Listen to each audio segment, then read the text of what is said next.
বাংলাদেশের কোনো ক্যাম্পাসে ছাত্র দলের মাধ্যমে কেউ আক্রমণের শিকার হয় নাই, কোনো প্রতিহিংসার শিকার হয় নাই। পক্ষান্তরে যারা নীতি কথা বলে, ইসলামের কথা বলে, তাদের মধ্যে আমরা উগ্রতা দেখেছি।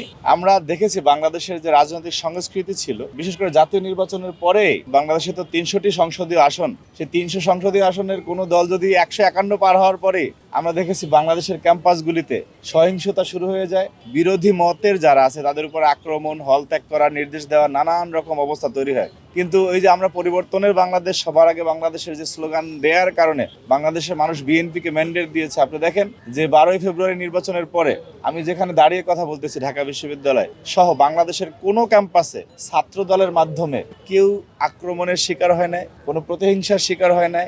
ইভেন আমাদের উপর যারা জুলুম করেছে তাদের প্রতিও আমরা সহিংস হইনি। সুতরাং ইতিবাচক রাজনীতির যে চূড়ান্ত বার্তা, সেটি ছাত্রদলের চলাফেরায়, আচার আচরণে, কথাবার্তায়, তাদের রাজনীতির স্টাইলে প্রকাশিত হয়েছে। পক্ষান্তরে ভবিষ্যৎ হোক নিরাপদ, বিনিয়োগ হোক বিশ্বস্ত, আর আমার পছন্দ সল্ট বে। ওয়েলকাম টু সল্ট বে।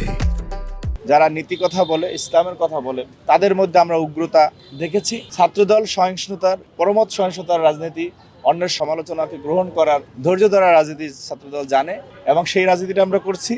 আমরা বিশ্বাস করি আমাদের যে এই যে নজিরবিহীন ইতিবাচক রাজনীতির সূচনা বাংলাদেশের ছাত্রদল করলো, সেই ছাত্রদলের উপরে বাংলাদেশের সাধারণ শিক্ষার্থীরা আস্থা রাখবে ইনশাআল্লাহ। ইতিমধ্যে বাংলাদেশে যে একটি জনগণের সরকার প্রতিষ্ঠিত হয়েছে, সেই সরকারের যিনি নবনির্বাচিত প্রধানমন্ত্রী, তিনি বলেছেন যে মহানবী সাল্লাল্লাহু আলাইহি ওয়াসাল্লামের আদর্শে দেশ এবং ওনার সরকার উনি পরিচালনা করবেন। সুতরাং মহানবী সাল্লাল্লাহু আলাইহি ওয়াসাল্লামের আদর্শ যেটুকু মহানবী সাল্লাল্লাহু আলাইহি ওয়াসাল্লাম বলেছেন ওহির মাধ্যমে, সে সবকিছুই কোরআনের অংশ। এই বিষয়টি আমরা গত বছর শুরু করেছিলাম পবিত্র হিফজুল কোরআন তেলাওয়াত প্রতিযোগিতা। আজকে এবছরের দ্বিতীয় পর্ব শুরু হলো।